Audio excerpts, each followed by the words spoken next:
Are we live? We are live. Oh, we are live I'll do my hair then. I'll fix my hair. I'll fix my hair. Yeah, that's right. Yeah. Fixing it live. Yeah. Yes, well, we are live. You know, we'll just wait and see if anyone jumps on while we're live. But right. it still hovers It's around. timed. You've timed it. It hovers around, so Ah. people will see this later. Yeah. As well. Okay. We'll have a huge audience later of people great. just watching it all the time. Great. But Amy from The 7 Effect, one of the co-founders, I'm super excited because I have been in Noosaville, which is beautiful, the weather, and we're just looking at how amazing it's been for this week doing my mastery level I've been doing the diploma of modern psychology. And you are a master practitioner. And I'm now a master practitioner. NLP. I have my hypnosis. certificate. You do. I came up to the song, and grabbed my certificate. I'll share a bit more about that later. But yeah, so we talk a lot about building a lifestyle business and the lessons we've learned and sharing lessons here with you and with what we've done, because we get that a lot. People grabbed Alistair because Alistair does have a lifestyle business. An actual one. An actual, real, true lifestyle business. But I just wanted to see, you've got this business and it's amazing. Yes. And we were talking, you just mentioned a minute ago what you're perfect and what you have. Well, we've got a bit of connection issues here. Hopefully we'll still stay live. But that's one of the first things we do when we work with clients. We get really clear on, what sort of lifestyle do you actually want? And then how can we shape your business around the lifestyle that you want, rather than the other way around. I've got this job, so then it only allows me to do these certain things at these certain times. Yes. We flip it. Yes. So you're living this life. Yes, my hard-won lifestyle. Yeah, that's right. Yeah. It's kind of interesting, Amy. I mean, look, obviously creating a lifestyle business is one of the most exciting things you can do. One of the most rewarding things for doing. You're not basically using all your man hours to make someone else rich. Yeah. You're actually using your time, energy, and money to create a wonderful lifestyle for yourself and your family, and have the freedom that you want. So I think there's got to be a real solid kind of intent and desire, because it's hard work. You know what I mean? Yeah. Now, hard doesn't mean not unhappy. It can be happy hard work. Yeah. You know what I mean? Yeah. But it's hard work. You've got to put some hours in. You've got to put some time in. You've got to learn. You've got to do a lot of things. I think one of the things that kind of changed it for me was maybe about 15, 16 years ago. I was started getting into the kind of the personal development circuit and all this kind of stuff, and I was seeing how some of these mega stars were living. And I kind of saw that they were all kind of living 270 days on the road and all this kind of stuff, and living in this hotel lifestyle. And so back then it seemed very romantic to me. I was like, wow, So I went out of my way and I kind of did it. I kind of got the TV shows, and I was traveling around the world in hotels and, flying business around the world. And I lasted about 6 months to 8 months, and I hated it. This is it. I hated it. I'm just not a kind of hotel living kind of guy, Yeah. I was away from the people that I loved. I was alone a lot of the time. It was exhausting, and literally I've nearly got a phobia of hotels now. You know what I mean? Oh yeah, you did share about yeah. don't like it. Yeah. Literally, if I go and go on holiday, I normally try and rent out a house or make it much more homely, you know what I mean? Like an Airbnb or something. Yeah, sure, a nice hotel now and again is fine, but it certainly doesn't have the romance it used to, And so then I remember hearing someone talk about developing your perfect day. Yeah. And I was like, that's interesting. What would my perfect day look like? Yeah. And then I kind of thought, hang on, that's a bit of a silly question, because a perfect day is too kind of peak. It's like, is it kind of a day that, like maybe like a wedding day, or like a perfect day, you know what I mean? That perfect day. And I was like, I think that's probably a bit too much of a precipice of a day, you know what I mean? I'm going to, zoom V8s around the track, you know what I mean? I'm going to do all these crazy things, jump out of airplanes. Well, that's a perfect day, but it's not a perfect day I want to live again and again and again. Yes. So I kind of reframed it a little bit and said, what would be my perfect normal day? Okay. And so a perfect normal day is a day that I'd be happy, give or take a few variations, to live consistently over maybe like a year. Yeah. Okay. Cool. Give or take. Cool. You know what I mean? There might be a holiday in there, there might be this, but a day on average. What would my mornings look like? So I started designing it around that. And for me, it was like, in the mornings I wanted a bit of move or surf. You know what I mean? I wanted a bit to have breakfast with the people I love.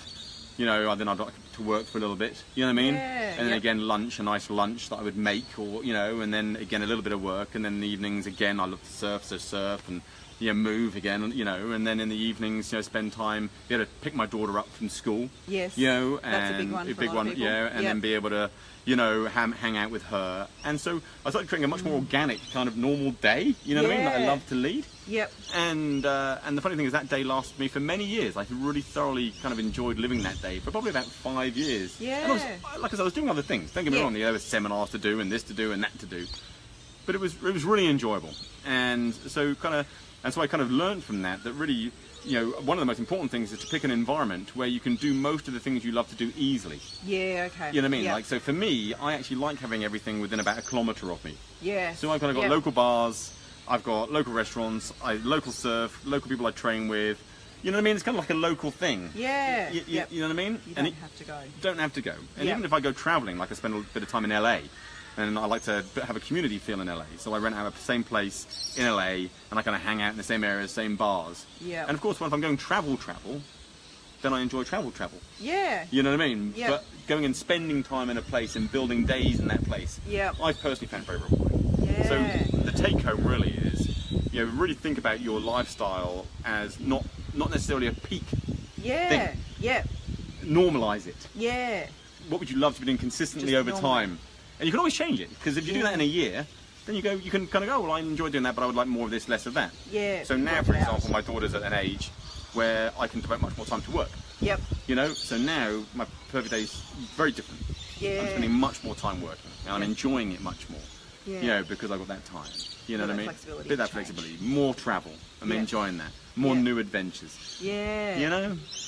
I like it. We do that when we work with our clients in our Lifestyle Business Builder program. We do in the modules, which is early on, is designing your ideal week and how that would look, and just kind of chunking out, bits of time. But I think reframing that, what is your ideal normal week? Yes. And we do look at it what it is now. Ideally, what would a normal week that you would enjoy look like, and have that would break it down even more into a day. I think so, because a lot of people, when they get into this field, they get into this world, a lot of the time, especially I know I was coming from a deficit place. Okay. I was definitely coming from a lacking place when I started off creating lifestyles and work. Yeah. So a lot of my goals were overcompensatory. Yeah. You know what I mean? They were like, oh, I don't have any money, so I could have that. Yeah. I don't have any free time, so I can have loads of free time. Everything was like a compensatory kind of maneuver or approach to fill. And so that's okay for a little while. But I think a perfect normal day allows you to kind of do wonderful things, but not in a compensatory way. Because if you're going to come from a compensatory place, you're going to be tired, you're going to be doing overkill. You know what I mean? Yeah. You're going to be definitely maxing out too much in certain areas. You're always wanting more or striving for more. Yeah, you're coming from a less than place. Less than place. Yeah. So I mean, that's a journey. We all go through it. Yeah. You know what I mean? But kind of like, stabilizing that less than so that you're more than enough. Yeah. And that again changes what your lifestyle would look like. Yeah, and because I think there's so many things out there where it's almost that, because we've got the media and marketing and all those sorts of things where, like, you have to strive to be this or be that, or more so it's that, this sort of goal. But it's like, well, actually, what does it look like for me? Exactly. Every day. Because I mean, Instagram, for example, we know Instagram's the #1 leverager these days. Some people, Facebook actually still is, but Instagram's huge. Yeah. But for me, Instagram's a fucking nightmare. Yeah. The idea of me having to take photos of myself and catalogue my life, I couldn't think of anything worse. Yeah. A, I'm a pretty private person. Yeah. Yeah. B, I'm absolutely hopeless with cameras. You know what I mean? It's like, for me, that would be an exhausting, disastrous thing to do. I would hate that. Would just not want to do it. Would not be a part of my perfect normal day. Yeah. For other people, they might love it, and that's great. So you've got to find a way of working with you. So obviously, I outsource a lot of my Instagram stuff. Because it's just not something that's my strength, nothing I want to do. And I've also managed to find a way of still kind of having a name for myself without me having to be everywhere. Yes. So I actually made the decision to make my company the name, and actually we spent 3 years removing me as the #1 reason attended to attend the course. And actually the #1 people attend now is for the curriculum. Yep. So that took the pressure off me having to always be there everywhere, and actually allowed me more of my lifestyle. Yes, and the expectation that you would be there. People coming along. Exactly. As well. Exactly. So I think setting up these little questions you've got to ask yourself and how you want to be. Yeah. Like I said, I know there are some people who love it, and more power to you. But there's going to be a whole lot of lifestyle builders here. We're not going to be massive fans of just splatting themselves across Instagram all the time. Yeah. From a time and effort perspective. Well, that's right. And then becomes, it's the dread and the procrastination, and then, oh, I didn't do it. So then, the guilt and the I should have done this. It all just... Yeah. escalates into escalate. inaction. It That's right. escalates into total inaction. Yeah, just a rabbit in headlights. Escalate to a standstill. Yeah, that's right. I cannot move. Yeah, we yeah. don't want that. We don't want that. Yeah. Very cool. Yeah, yeah. There Yeah. is, because there is a bit of that sense out there of, you know, well, I need to be all and everything to everyone Yeah. if I'm going to be out there, and you just can't. That's exhausting. It is. It just sounds traumatic. It does. It actually sounds Have I traumatic. exhausted you now? It made me feel trauma. Have I just Yeah, I've yeah. associated you enough into that? Oh, into yeah, that place. yeah, really. And I think that's Yeah. also, that kind of brings up another interesting point, is really being honest about the distinction between efficiency and effectiveness. Yes. And we talked a little bit about it in the course. And I know so many people who write amazing lists, and they're incredibly efficient, but they're like efficient hamsters on the wheel. Yeah. You know what I mean? Yep. People who are really successful in business, you know, they really have studied, you know, the kind of 80-20 rule. Yeah. You know what I mean? Pareto's Yeah. law. Yeah. And they really know what the leverage points are. Yeah. And when you know what really, the little things you have to do to make the biggest impact, you know what I mean? Or the small, you know, that's when you start becoming effective. Yeah. And effective is a lot less tiring than efficient. Efficient's great, Yeah. but I'll be effective first and then efficient And then second. efficient. Yeah. You know. And I think, well, personally, I found that easier to do actually having our own business. Yes. That I just, you know, there's, you know, Give us an example. yeah. When I was like working in sort of leadership centres, but you know, to get a decision okayed, you know, there is like, well, I got to check this and I got to check this and I got to make sure these are all the pros and the cons. Yeah, yeah. You know, and once you've been doing that job for a while, which I had been, I just knew the answer right away. Yeah. But there was still the process of checks and balances and Yeah. you know, just making sure that this person knew and that this was all okay, and you know, it could just be done in a much faster, simpler, easier way. So Yeah. I've found, it's just, you know, because it's Jodie and I, but we trust each other enough that we can make the decisions without having to even check in on each other. Yeah. Yeah. It's like, I'm thinking of, or even if it is, I'm going to be doing this, is this cool? Yeah. Yep, great, go for it. Exactly. And if there is a decision-making process that needs to be implemented in the business, make sure it's actually effective. That's right. You know, I mean, we all Yeah. know, for example, that meetings are one of the least effective ways of doing anything. Yes. You know, people go to meetings basically to avoid doing anything. You know what I mean? You know what I mean? We'll have a meeting about how we do meetings. Yeah, let's have a meeting about efficiency and have an efficient meeting. And it'll be 2 hours. Yes, exactly, Happy day. exactly. So yeah, you know, so we all know this, you know. So really, you know, really successful people, they have like 5-minute meetings. You know, Yes. but ironically, that's a really amazing way of both being effective and efficient. Yes, yeah. Yeah, it's like this meeting is 5 minutes, and this is the outcome, and we've only got this amount of time. Yep. You know, kind of. And that's it. Yeah, those kind of little tricks that you can play. You know what I Yeah. mean? Like my business partner Craig. You know, we literally have one business meeting every month. Yep. You know, and that business meeting, it's either on a whiteboard or it's at a coffee shop. Yeah. Literally, and it's like, okay, what are the things we actually have to do? Yep. You know? Yeah. You know, there's no kind of like, let's book a office for half a day. No. No. Yeah. Yeah, definitely. That Yeah, sounds so understand. real. Yes. Yeah. The amount of time. Look, there's lots of studies in the stats on the amount of time wasted Yeah, to fill time. in meetings. Yeah, to fill time. Yeah. So those kind of little tricks that you get, you know, from a lifestyle. And I think the most important thing is really, you know, I know everyone says it and how do you do it, but it's how do you enjoy it? You know, how do you enjoy it? And a lot of people in this day and age, as we speak a lot about in the course, you know, this kind of happiness phase is kind of losing momentum a little bit. So I think everyone's realising that it's exhausting trying to be happy Trying to be all the happy, time. yeah, all the time. And, Yeah. And it's a crazy, you know, mental-inducing endeavour, trying to be happy all the time, you know? Yeah. You tend to find that the people who are happy most of the time, it's because they found ways of creating meaning in their lives, yes, and meaning in what they do. Yeah. So it's actually meaning, and the consequence of a meaningful life is more often more happiness. You know what I mean? Yeah. Yep. So I think that's really important, that your work is meaningful. Now that doesn't have to be, and again, I know we laughed a lot about people who want to leave legacies and how I couldn't think of anything worse than Yeah. wanting to live a legacy. Than You know what I being mean? asked to, I think the world's had what enough of legacy? me. The world's had enough already. They don't need any more of me. You know what I Yeah. mean? It's like Jesus. So you know, I kind of find those kind of things funny. And I know that some people are still in the legacy thing, but Yeah. I think that's coming from a significance issue. You know what I mean? As Yeah. we spoke about, I've got no desire to leave a legacy in any shape or form. Yeah. You know what I mean? But so I think, you know, being careful that when you attach meaning to things, you know what I mean, that they are truly meaningful to you. You know what I mean? And to the people that you're working with, and to your clients and your customers. You know? Yeah. And I think that's That's the cool part. the cool part. Yeah. You know? Yeah. Yeah, being human about it. you know, and no BS, no nonsense, no crap. Yeah. You want to go to bed at night, you know, with the golden rule in mind, you know, treat others as you would like to be treated. Yeah. You know, and I think I like it. these really simple things, you know. Yeah. You know, if you run your business like that, you know, everyone's trying to get the new marketing approach and the quick way and trying to manipulate into buying the thing. Don't worry about any of that. Yeah. How would you like to be sold to? Yeah, would you like to be that's sold right. to in that way? No, we don't. No. We don't like to be sold to at all. No, exactly. So we actually do. We don't actually. We're not great at selling because we don't like to be sold to. So it's very. We just talk to people. Exactly. You know, we just talk to people. You know, yeah. What do they want? What are their goals? What are they working towards? Yeah. What is meaningful to you? What would be just a really cool thing for you to do? Yeah. And you know, if they then come our way and work with us, brilliant. Yeah. If they don't, they can still, we've got heaps of resources and things we can share. Yeah. Or we hope that then they go on to actually find someone if they want to work with someone that they do. Absolutely. It's definitely the way. It's the same with us. We've always been very lucky. You know, Craig answers the phone all the time and people call us expecting us to do the hard sell. And then we're very surprised with, well, this is just what we offer. Yeah. And this is how it is, and here are some reviews, and if it aligns with you, then we're here. Yeah. Then Yeah. come and join us. Then come and join us. Yeah. You know what I mean? Yeah. Yeah. But, you know, if you want to go and be hard sold and have someone pester you for the next year, begging you and not telling you the price, you know what I mean, then if that's your gig. And they schedule a call. They schedule a call. You're not sure right now, how about I call you in 1 month's time? And then in one, in 1 month's how time. much- Yeah, exactly. You know what I mean? That's horrible. And you've got to jump through 20 hoops to get the price. Yeah.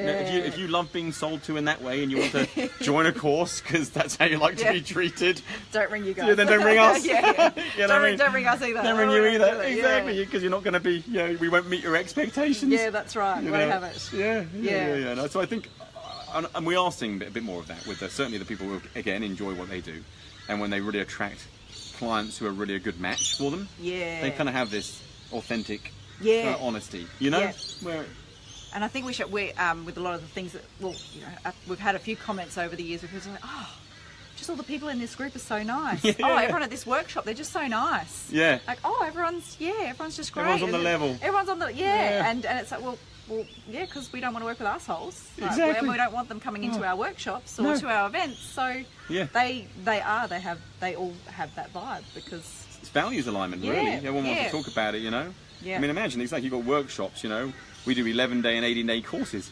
Imagine spending 18 days with someone who's not aligned. Yeah, that's right. Oh, my Lord.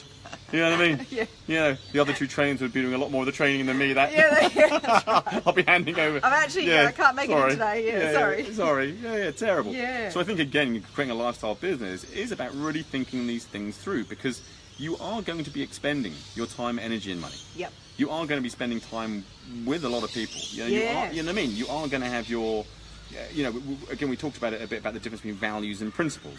Yes. You know? Yep. And how important that distinction is. We live in a values-based world in the moment, which is basically, well, it's important to me now. Yeah. It's like, whatever. So everyone's just changing what's important to them. You know what I mean? It's like to suit the context, moment, to suit where they're at, to suit the where they're context, you know? And you can't be happy living that kind of values-based life. You just simply can't be. You know, people who are happy and, again, meaningful, and people who lead a rich life and are solid with themselves, they live a principled life, you know? And principles are, to a certain degree, you know, kind of values over time. You know what I mean? They're kind of unchanging values. They're always there. They're always there, regardless of the context. Yep. You know, we always admire people who are the same, regardless of context. Yep. You know, the person who will speak, you know, clearly and eloquently and with kindness to the Queen, or, you know, the cleaner. Yes. You know what I mean? You know, the person who, you know, doesn't change. You know what I mean? They'll be the same to one friend as another friend. You know what I mean? Yeah. And then these people, when we've worked on ourselves, it's because, you know, like you know, you come from a principled place, you know, and it's slower to change. Yes. You know. Yeah. It's kind of still stays. It still stays, and it's got weight and gravity and richness to it. It's kind of bopping around values. You know what I mean? You know what I mean? It's like, yeah, well, so what? It was important to me to do that right then. You know. Yeah. And it's like, oh. Especially with the workplaces, you know, with their values. You know, workplaces have their values when we work with them, but it's like, well, just look at what that could mean for you. Yeah. And then it would align with, you know, with your principles. But you need to align. Well, you do. I mean, a friend of mine, he was traumatized because he works in a very successful big kind of city company, and they'd hired some clown, you know what I mean, who came in and tortured them all we're saying, you know, the business is a brand, but I want all you managers to see yourself as a brand. Ah. You know, so as a manager, you're a brand. You're a brand. You know, so what you wear and how you speak and how you communicate, it's your brand. You know what I mean? Yeah. I mean, this is ridiculous. No, you're not. You're allowed to be human. You're not a brand. Yeah. You're a human being. A brand is attached to a business. That's right. So everything's becoming desensitized. You know what I mean? Yeah. And it's kind of like, and it's an inhuman thing to do. You know what I mean? It Having all is. these managers running around as brands. Yeah. You know what I mean? So you have to be careful with this stuff. You know, because Yeah. what's the end result of living as a brand? Yeah. It doesn't go well. No, it doesn't go well. As a human being. No, yeah, home or work. Oh, yeah. Home, doesn't- you know, it doesn't go well. It's not going to go so well. It won't. Yeah. So yeah, I think really being authentic to, you know, to who you are, you know, removing the BS, you know, doing a really good job, Yep. you know, actually getting good Yes. at what you do. Yeah. You know, we see this all the time, you know, and it is a tricky one because I know everyone's got opinions to share and ideas to share, and I'm sure most of them are wonderful and valid. But really get good at what you do. Yeah. You know what I mean? Not a perfectionist, because that's silly. You know, the joke is the problem with perfectionism is it's no good. Yeah. Because it doesn't get you what you want. You know? But to strive for excellence is absolutely a valid thing to do. Yeah. You know what I mean? Yep. You know, you want your company to be a company of excellence. Yeah. You know, to be your service that you can be really proud of. You know, your product is what it says it is. And, Yeah. these simple things go a long, long way, because then you feel very confident to go up and speak about it. Yep. If it's not something you believe in or something you know isn't quite feeling right, Yeah. well, we set off those subconscious signals, you know, and Yeah. people get it, you know? They That can feel it. congruence we're talking about, you know? Yeah. Yeah, old school. Yeah. Well, I think, With a bit of new school. yeah.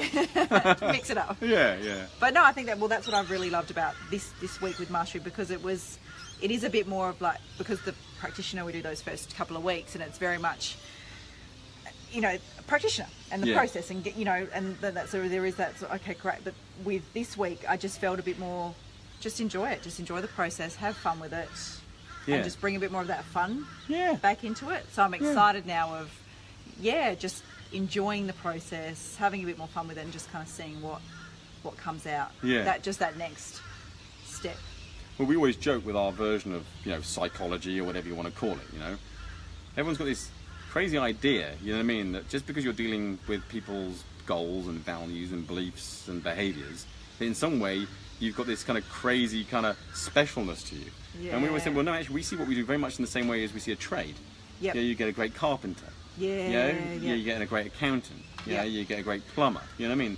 And you know the difference between one who's shoddy and someone who's good. Someone who's Yeah. good, they kind of love what they do, and they've gotten really good at their trade. Yep. You know what I mean? And so I think even if you are working in the personal development field or whatever field you're working in, my advice would be to see it as a trade. Yeah. And become a master tradesman. Become really great at your doing trade. that. Yeah. Stop thinking that just because you're doing psychology or personal development, whatever, that you're in any way special to anyone else. This is insane. Yeah. You know what I mean? And then your clients love it because they know that you're on the level. It's just like the Yeah. only reason that I'm here is because I've done it for longer than you and I've spent a lot of time doing it. Yeah. You know, if you put me and a plumber and there was a dodgy sink, Yep. well, you definitely want You want the real you deal. want the plumber. You know Yeah, what I you mean? want the plumber. If you've got the phobia, you want to come see me. Yeah.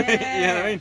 Just because I've gotten good at it because I've done it for a long, long time. You know what I mean? Yeah. And I really think seeing what you do as a trade Yep. is, you know, whatever it is. Yeah, we're spending a bit of time at the moment, just I guess recalibrating that we're, you know, hey Michelle, that we are sorry to get back on that, but with goals and things that, you know, Jodie and I are very much, we are normal people. Yeah. We've just been doing this and consistently in terms of, you know, setting Helping goals other and meeting people. and accountability. Yeah. Even that side of things, so people are like, well, how are you doing this and how did you get where you are? It's like, well, do you know what? It started where, you know, my goal was to clean out the Tupperware cupboard and get the lawns mowed.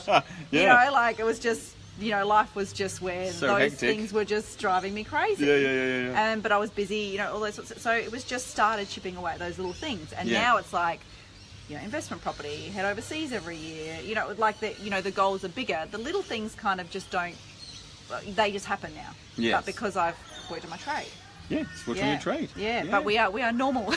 We are normal people that have just been working on these sorts of things over a really long period of time. Because there are processes to getting good at setting goals. There are processes to getting good at achieving goals, more importantly. Yes. You know, at the end of the day, we want to be goal achievers, not goal setters. Yes. We hope that goal setting happens very rapidly. Yeah. You know what I mean? Yeah. And then the goal achieving is, you know, closing the gap between where you are and where you'd like to be. Yep. And that's a collection of processes Yeah. You know, a certain attitude towards life. You know, being Yeah. able to respond to feedback. But even those are skills. Yeah. You know, I mean, we even say, as you know, we even say that confidence is a skill. Yes. You know, you can get good at Good. confidence. Yeah. You know? Through competence.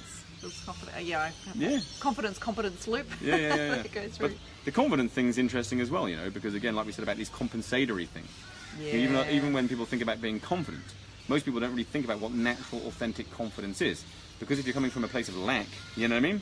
Then when you think about confidence, it's normally an overcompensatory confidence. Yes, You know, like that's right, some yeah. version of the peacock confidence. Yes, You know what I mean? yeah. Where you're trying to be overconfident. Yeah. You know, and you see that in public speakers. Yes, You know, the ones who are trying to be overconfident, or the people at parties when they're trying to be overconfident. You know? Yeah. And that's like an assertive, weird confidence. Yeah. You know, people who are kind of naturally, authentically confident, it's not a compensatory Yeah. state. You know what I Yeah. mean? I did notice that.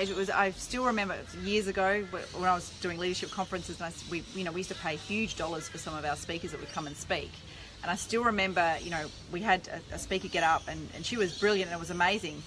But afterwards, the amount of questions and how long was that okay? Was it like, what did you think? Do you think it was okay? Do you think I was with the audience? Like, what did you think? Would you take? and I was just like it was great. What do you know? The bubble was burst. Yeah, but it was and I was really like, oh my goodness. Yeah, you obviously, we're really overcompensated. You know, there's something else going on here. Yeah. And I was, and you know, I was back in my 20s then, you know, doing things, but I was really like, wow, because, you know, I did have this, but then there was all this going on, you know, afterwards, and it was seen as an act. you know, it really was. It was, and good public speakers or people that you really want to listen to, they're the same. Like as we are now, they're the same on stage. Conversational. They're conversational, and they might be a slightly more exaggerated version of themselves, but they're themselves. You know what I mean? The ones who go and act on there, you know, the ones who cry at 40 minutes in when they're doing an emotional story, or the ones that do this, you know what I mean? It's an act, and those people are never happy with themselves. I've been in this field a long time, you know. I mean, you know, 20 odd years now. I've been doing it on the, you know, on the circuit, speaking on the circuit. I've seen them all, know them all, done it all. And there are some who are amazingly lovely people who are extraordinary and authentic. And there's a lot, you know what I mean, who do the act. And the compensatory confidence. Behind the scenes, they're a fucking disaster. You know what I mean? Because the stage is an act. You know? And Yeah, you don't want no acting going on. You know, you want to be able to have that you. Pull out certain facets to enhance certain things. That's but right. They're you. That's right. Those little things, you know? I think all of these things, you know, tying it back to the lifestyle business, you know? It's like, is it authentic? You know? Is it too overcompensation? Am I creating an overcompensation lifestyle? Or one that I really enjoy? You know? What do I just love doing? Same with money and setting your money for goals. You know, the typical thing, how much do we earn when we're setting goals for people? How much do I want to earn a year? I want to earn $1 million a year. Okay. Have you even asked us whether it's net or gross? You know what I mean? That's big right. difference between the two. You know what I mean? You know, what profit margin are you working on?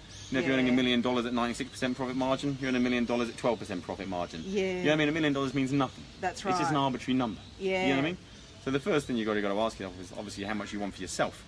You know, and it is the old saying is true. Is you know, people who are living the life they want authentically. Not all, because some people do need large sums of money to live their authentic lifestyle. Most people, I find, significantly less. Significantly less. You know, I mean, most people can live a pretty extraordinary life on 100 grand, 250 grand a year personal. That's a fucking good time. You know, $500,000, you're having a great time. So I see all these kind of so-called visionaries who are trying to always think about being the next Elon Musk or the next whatever. I'm like, all right, well, Elon Musk has no life. No family life. Relationships keep no relationships. ending. You know what I mean? He works like, you know, 21 hours a day. If that's what you want, then be honest about it. But don't try and be both. Don't say Elon Musk's your mentor and you're trying to learn how to do a business with Elon Musk if you're not going to do 21-hour days. You know, because you're just kidding yourself. You know what I mean? Like, actually find a model that works for you. You know what I mean? Like, really, who is living an actual lifestyle that you want to lead? You want to model out. You know what I mean? And I think a lot of people get confused with that, you know, all in this whole visionary entrepreneur nonsense that runs around, and everyone's wanting to be like Richard Branson and Elon Musk and whoever the Amazon dude is. And like, have you got any idea about their lifestyle? Any idea? And how no they idea. live their life. You know, no idea how they. I mean, I do have an idea, and it's not, you know, and, not pretty. It's not pretty. Well, for me, it wouldn't be. It'd be a fate worse than hell for me. That's right. No, not for me. I've realised as well just that balance now between the flexibility of just having the choice every day of what I would like to do, and I can structure my days, my weeks. Yeah. I can be here for, you know, for a week. And, and love it and enjoy it and know that, the business is there as well and ticking over. And we do have that bit of, you know, with people that's like, well, I just want to leave my job. It's like, okay, well, what would it take to leave your job? Yeah, what's the bridge? Yeah. What would it take with that? And you know, when it does come to the money, and it's sort of like, well, you know, even to keep like a similar income, it's like, okay, well, you know, what are you doing now to result in that? Yeah. But what really do you need to live off and to be happy and to be able to do? And you know, that question, I find it's significantly less because it gives you something else. It really does. One of my close friends is a doctor in the local area, you know, and he, you know, he's lectured for Oxford. He's done all the big things. Yeah. He's kind of in his 40s now, and he works 2.5 days a week now, and he lives up in the hills, and he's built himself this beautiful kind of, you know, homestead, you know, that he's built by hand. You know what I mean? Wow. And he grows food, and he just has this amazing life, and he works 2.5 days a week, and that's the life that he wants. He loves to exercise and move. He loves to learn. Yeah. You know what I mean? Yeah. And he just built this extraordinary life. And most people, when they see his life, they're incredibly jealous. Yeah. You know what I mean? Yeah, he's not earning much more than 120 grand a year, 140 grand a year, whatever it is, you know? And that's it. And he lives an amazing life. You know what I mean? And so I think there are so many options to create extraordinary lives. And luckily people are seeing the light now with all the minimalist lifestyles and all of this. Yeah. But even that, be careful, because that might not be you. Yeah. Don't buy into a trend. Yes. You know, you want to be beyond trend. Yeah. But it takes work to be beyond trend, because you've got to have proper, honest conversations with yourself about what you really works for you, you know? I think when you said that, you know, that your number one goal is to enjoy being you. Yeah. But actually, truly being you. Yeah. And we talk about rapport a lot, you know, obviously in NLP and all. And all these confused NLPers think that the idea of rapport is to make everybody like them. Yeah. What an exhausting idea. A, I couldn't give a shit, and B, it sounds exhausting to me. Yeah. Of course that's not rapport. You know, rapport at the end of the day is communication that works. But most importantly, the most important person to have rapport with is, of course, yourself. Yeah. That's the way that it is. Yeah. You've got to really enjoy being with yourself. Yeah. And it all stems from there. Yeah. I think it really does. Yeah. I really like that. That was a big takeaway. Oh, good one. Yeah, it was cool. So anyway, tell us about the 7 Effect. What's going on with you guys? You know? Yeah, well, it's all go. I've got. Michelle has just asked, how do we miss the fact we can excel and be known as the best in our field of what we love to do and are already good at? Oh, such simple stuff. Hey, yes, it is. Yeah. But Michelle's in our Lifestyle Business Builder program, but that's what's super exciting for us at the moment, because I think, you know, we've gone through this journey of the 7 Effect in the business, and we were working with people, and, you know, once you kind of sort your life out, you kind of work through things, and then we were finding most people like, well, now I'm ready to, you know, I've got my life. There's the, you know, taking the lead and work through leadership, and now style. It's like, I've got my swagger. I've got my swagger, but how do I now, you know, package up my skills and my expertise and my knowledge, and, you know, bring out a product or a service out to the marketplace that's through me as my business. So nice. So we're lucky. We are working with an amazing group of people in our program that are building their own lifestyle business around stuff that they love to do and what they've got the skills and experience at. So yeah, fantastic. So we really look at that in the beginning. Yeah, it is. You know, there is it is interesting during the program, but it's a lot of, you know, the belief stuff and around, you know, those sorts of things and who you are and what you want your business to be and all those sorts of things at the beginning, because I think if you don't work through those sorts of things, they just carry on and can stop you down the track from moving forward. And then we package up, well, you know, what can you bring to the market, what products and services, and, you know, that whole, well, what is it that you are giving or bringing, and then the first 3 steps are then, well, how do you do it, how do you get out in front of people and share big question what you've got. That's the one that's missing. I mean, it's funny, we talk a lot about it, and I know you guys do and the whole world's obsessed with why at the moment. It always oscillates between how and why. How was in the 70s, and then a bit in the 80s, and then why, and then now, and then it's all the why again. What's your why? What's your why? What's your why? And of course that's important, But a lot of people, it's like goal setting is very much attached to the why, but goal achieving is attached to the how. You know? Yeah. And so I think this why thing's kind of cool. I get it, you know, what's your motivation? Yeah, you got to have that to get up in the morning, you know? Yeah. But the problem is if you don't know how, you can lose your why real quick. Yep. You know, you've got to get runs on the board. You've got to get some momentum going. Yeah. And you've got to get good, solid how skills. And I know that's what you guys do, you know what I mean? And it's so important that people are out there doing what you guys are doing, you know, helping people. Because there are so many component parts to a business. Yes. You know, a small business, you know what I mean? And having someone clearly lay them out. Yep. Step by step. Step by step. I know you guys do. I know you guys are great at it. It's like really important. So if, you know, I mean, I know that we're talking and obviously stuff, but, you know, don't worry. Always admit that you know what you know and admit that you don't know what you don't know. Yeah. You know, and if you don't know how to do something, ask. And if you can't ask, pay for it. Yeah. Pay for it. Yep.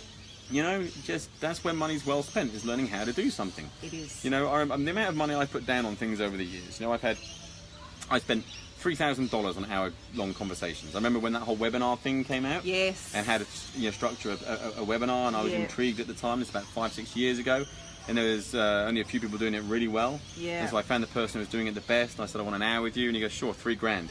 You know, now, you know, for me, great. I'd much rather pay the $3,000 and get it from the horse's mouth than have to read, you know, like 20 months worth of how to do seminar stuff. And all the trial and error. And all the trial and error. Money spent on doing that. Exactly. Yeah. And again, that goes down to being effective. Yeah. You know, if you don't have $3,000, you know, to go and buy that, then you know, find the next best thing. You know, what's the most efficient, effective way of me getting this information? Yeah. But I think it's really important to acknowledge where you don't know something, and that you just have to. You pay. Don't expect it for free. Pay for good quality info. Yeah. You know. Yeah. Even to this day, you know, I've been in this a long time. I've got a coach. You know what I mean? Well, two actually. You know, I've got a coach in the physical and health. You know, I mean, you know, I'm an ex-personal trainer. Whatever. I've done all these qualifications and all of that stuff. But you know, I want the person who's the best currently. Yeah. You know what I mean? Yeah. And so, in the same in regards to some of my goals, you know, I still pay a coach. Yeah. I don't get coached every week because I don't need it. Yes. You know, that's not where I'm at. I don't need that kind of accountability or that kind of drive. But certainly about every 8 weeks. Yeah. You know what I mean? I have a call and I pay for it. Yeah. I don't expect it to be free. No. And Jodie and I, we do still as well. So we're, like, you know, each year, I still remember when we first started, we did do one of the Byron Bay sort of guys. Yeah. That did go a little bit woo-woo in the end. We do share about that. But we took away just some gold that would have left us scrambling, spending more money, spending more time, and spending more energy trying to figure it out ourselves. Yeah. So it was actually like, do you know what? That was money well spent, that investment. Because we didn't know. No. So we invested in somebody that did. And we've always, it's the same with, you know, the online stuff, you know, when we started out on that. Yeah. Well, let's invest in somebody that knows. Yeah. Yeah, and we worked with them and got the training, so. It is. Yeah. You know, because I know in personal They're development, out there. a lot of people are just trying to do it all through books and all through this, you know?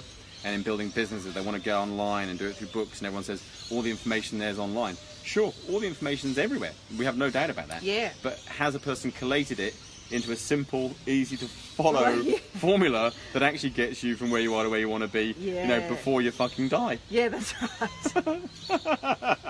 You know, maybe we could do it this year. Maybe. Yeah. You know, and with good information, you know, we would talk a lot about the order of information. You know, like if someone wants to truly achieve their ideal weight, there's an order to that. Yeah. The first is getting good sleep. Yeah. Then the second is diet.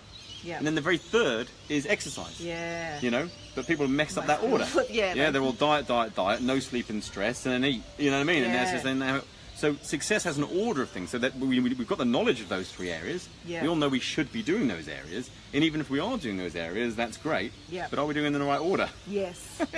That's you right. Know, are we giving them the right priorities? There's a process. There's a priority. Yeah. You know, as I said, 80% of the body is built in the kitchen.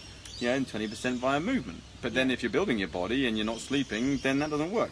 Yeah. So there's no, we know these things. Yeah. So we know that knowledge isn't enough. Yeah, that's right. It definitely is not. We've got to be you coached can fill through yourself it. with knowledge until the cows come home. You literally can, you know, you really, really can. And Yeah. I think, like we said, the rule of thumb, and I know you guys at 7 Effect do it, and that's why you're so great. It's just, Christ, we're just normal human beings. Carving out cool lives, you know? Yeah. And then some people really work out how to do it well. Yep. And they can share it. Yeah. You know? Yeah. And it's just brilliant feeling. It's just, it's just really cool. It's really cool. So I wish all your your lifestyle Yes. business builders all the success, you know. Yeah. Enjoy it. Don't get too, wound up about it, you know. Yeah. Just follow the process. Enjoy the process. And most importantly, be willing to be open to respond to feedback. Yes. You know, your feedback is your goal. Are you Yeah. truly moving successfully towards it? Yeah. You know, are you truly moving successfully, or are you kidding yourself? Yeah. If you are, keep on doing what you're doing. If you're not, Yeah. do something else. Let's do something else. Yeah. Thank you. Sure. Yeah. Thank you so much. We're about to go have a drink. Let's go and get a drink. Let's go and get a drink. Yeah, we need to celebrate. But yeah. But thank you so much for your time. No, And it's been pleasure, a Amy. brilliant and amazing week. It always Yeah. is. And Thanks, guys. it felt like I had just finished my 2 weeks. Yeah. I did it last year, but it felt like I'd just done them the last couple of weeks. It was just Yeah. straight back into it, and it was very, very cool. No, thank you so Always much. enjoy it. All the I'll be best back with you again. guys. I'll be resitting. I think we'll end up co-doing something with the 7 Effect. Yeah. I can see that I think occurring. that would be Watch brilliant. this space. Yeah. I think we're going to end up doing Yeah. that. It feels good. Watch this space. Watch I'm this holding space. you to it. Yeah, best of luck, guys. Best of luck in all your businesses Thanks, and life. everyone. Have fun. Have a great Sunday night. Yeah, See see you you. guys. Bye.